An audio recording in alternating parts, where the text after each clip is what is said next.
Vitamin D primer. The product here we'll be discussing is Complete High D3, which gives you 5,000 international units per tablet or 125 micrograms.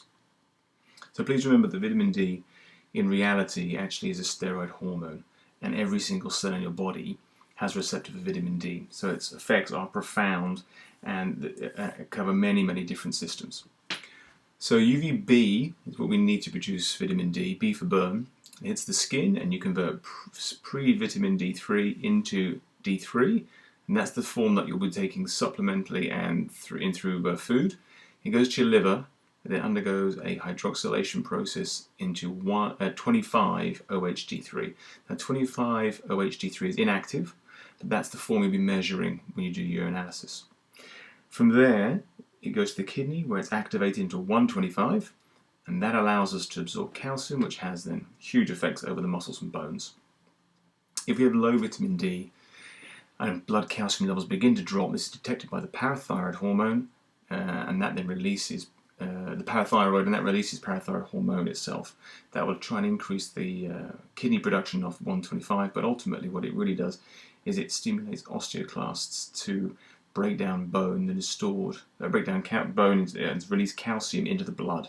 This then increases the blood calcium levels, which allows you to maintain your homeostasis. But obviously, longer term, that's going to lead to a reduction in bone mineral density and ultimately osteoporosis. We also have a secondary way of producing active vitamin D. This happens intracellularly. So the prostate gland, breast, brain, colon, and the immune cells take vitamin D in its inactive form, activate it, and this then has a massive influence over the immune system. So it's very good at prevention and helping treatment of autoimmune diseases and prevention of infections, as well as cell growth. So talking cancer prevention, has a big influence over mental health, depression. Some of that is through the anti-inflammatory effects that it exerts, which is also huge. So we have UVB3 and above we need in order to make vitamin D. So it's very important your patients understand how they make vitamin D properly. So here we have a chart. This is a month. This is each month, December here, running through to December again, so a whole year. Ignore the red line. We're after the blue one, the UVB. You can see to get 3, somewhere around April-ish, we're going to get UV3. It goes high, and then about September, October-ish, it drops down again. So once you get past September and through then to the next year, to March, April, you're not going to make any vitamin D at all. So you've got a 6-month window max to make it. But then it has to be strong enough in the day. And you see here again, if we look at the straight, thick blue line here, that's UVB in the summer. There's midnight, midday, midnight again. It only really gets above 3 around about 11, 10:30, 11-ish, and drops down again by about 3 or 4. So your patients are going to need to get out in the strongest part of the sun. So it's the exact opposite of everything they've been taught effectively. So they need to be out midday, so between 11 and 3-ish if they can get it. And they need to have no lotion on, because obviously the lotion blocks all production. They don't understand that either. And it needs to be in between April and September. So rule of thumb to give them is if your shadow is shorter than you are, then the chances are you're probably making vitamin D. If it's longer than you are, then it isn't. This helps them understand then in the middle of winter you just won't make any, simply because the sun is just so weak. So 1 minimal erythemal dose, that's what you would need to get some pinkness to the skin, which we definitely do not want, because that's a sign of burning and damage. But full sun exposure, you can make up to 20,000 units, often within half an hour, depending on your skin tone. If you use any lotion, then you're going to get a significant reduction in production. Factor 30, you're going to block 99% of production. It's not uncommon for many children to be covered in factor 50 before they leave the house. So we've got to try and re-educate them and say aim for a 1/4 to a half minimal erythemal dose, and you need at least 25% skin out. Just face and your forearms usually isn't enough. You need to get some leg out as well. You need no lotion on in order to allow that production to occur, and then as soon as you've got your production, then you cover up.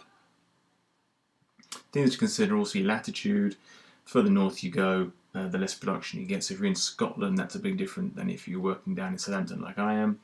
If your patient has darker skin, they've got more melanin, they get far less production. They do get sunshine and obesity. And the obesity one, certainly in my clinic, is the biggest one, because these patients need often 2 or 3 times the dose of vitamin D that you give someone who's of average weight.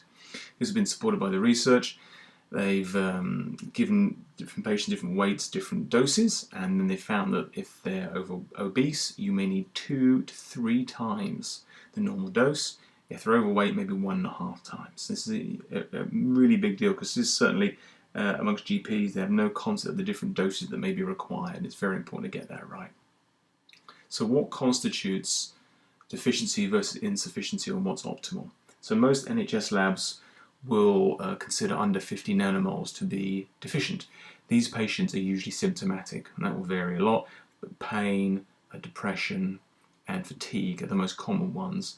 Bear in mind, a lot of the patients have been deficient, they're deficient all year round, so they don't know any different. So they won't know that being that tired isn't normal, or that this depression and pain is related to their vitamin D, because they're always low.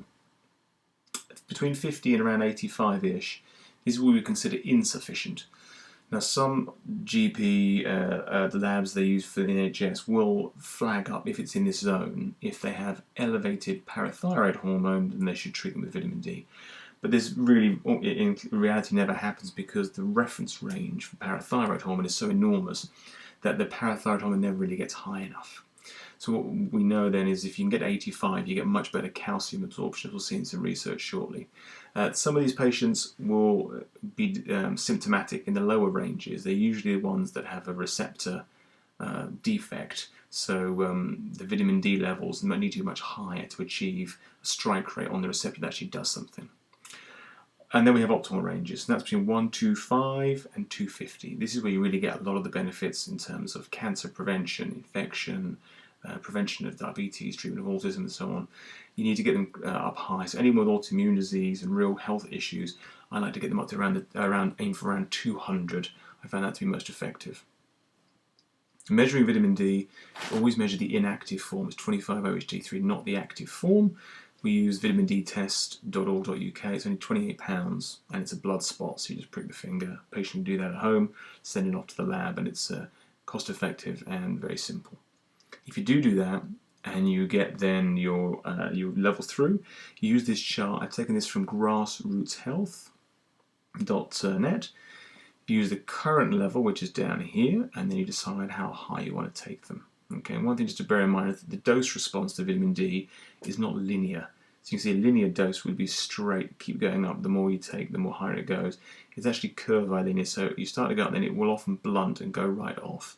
And you see that reflected in the chart here. To go from 25 to 50, they recommend adding in 1,000.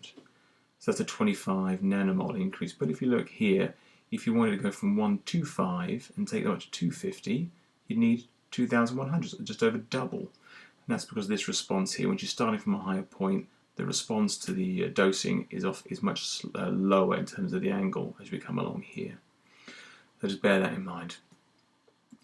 If you have no blood test and you're empirically dosing, just decide you're going for bone health sufficiency, which would be 85, or you really want to get them up there for that optimal health disease prevention. I'll often give, if they're symptomatic, I'll often give them a loading dose. 50,000 up to 100,000 is not an issue in the research. They're often giving, I've seen 300,000 in children even, 500,000 in adults, so 100,000 is fine. The average dose you're going to give to an adult is 5,000 units. That's mostly standard. It's only really if they are very obese, a darker skin tone, then I will then often give them up to 10,000 daily and then retest or measure symptomatic response. Babies and teenagers, you're going to sliding scale. If they're a baby and they're being breastfed, you want to get them on around 6,000 to 7,000 units on average. Again, more if they're obese. If they're on formula, they've already got some in there, so I give them 1,000 every other day. And then teenagers, once they get, as the patients get bigger, it's just a body size issue. So it's become a fully grown teenager, and they're on adult size doses anyway. Do it on the first visit. You'll get some change. It may be within a week, but often it's a week or two before you see some real change in terms of energy levels will come up, pain begins to drop, mood lightens, but it takes months for the change to fully come in. If you have compliance issues, simply give them a weekly dose. So if it's 2,000 a day, you might give it to them once a week, 14,000. It's not as good as daily dosing. There's some research to back that up, but it's better than them not getting it at all and becoming grossly deficient. On a safety point, we know vitamin D is a fat, so it can build up in the body. It's not toxic in itself, but it can lead theoretically to hypercalcemia. But the reports we have of this, they involve huge doses for long periods, often over 40,000 units daily, which you wouldn't do clinically.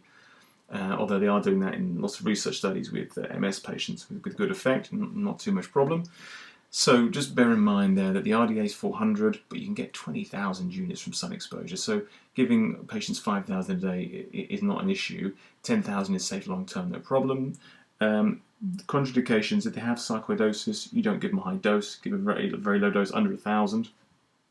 Or if they're on a thiazide diuretic, which the two most common are indapamide and benzoyl.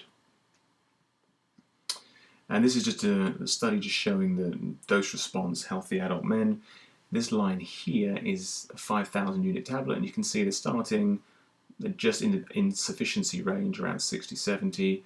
5,000 units, it gets them up, and by about 2 months in, they're at about 130-ish, and they're not going to go any higher unless you put it up. That line there is 10,000. That would get them right up towards optimal. So they're saying that it makes sense. This is 3,000 to 5,000 daily. We give most people 5,000. It's what you're trying to mimic a low dose of sun exposure.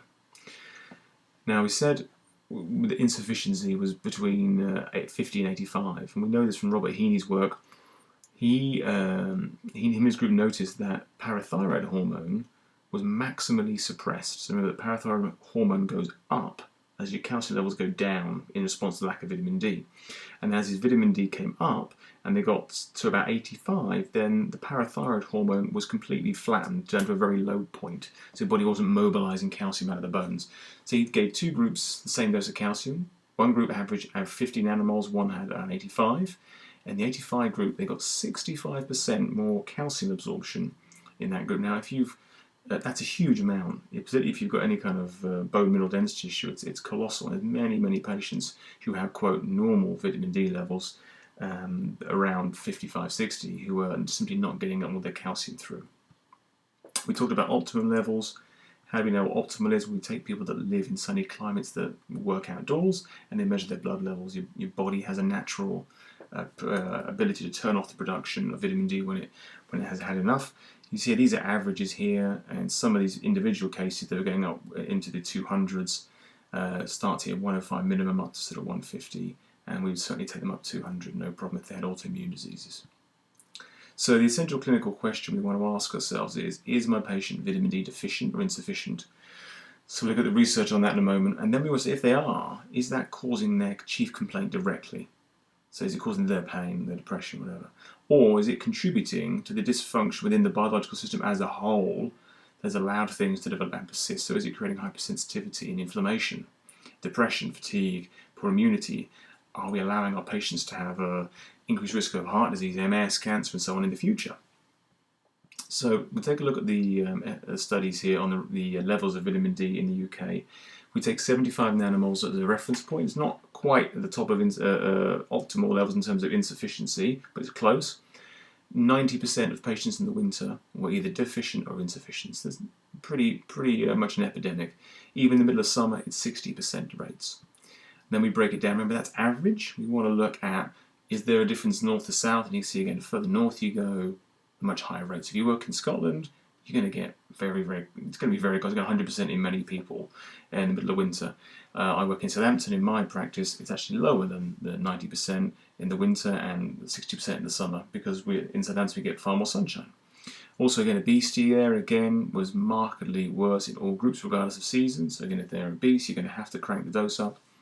And if they're anything other than Caucasian, in this research, it was 100% deficiency insufficiency rates. You can see here the response to natural sunshine in September. That's our maximum. Drops down as the sun production goes down, getting less UV3, and then as we come up, and then down again. So nobody ever really gets anywhere near optimal. We're getting at the top of sufficiency at the end of the summer. So is my patient deficient or insufficient? The answer is almost certainly yes, depending on a few individual factors. And then we want to know, is it causing their symptoms? Is it causing any issues that we need to be aware of?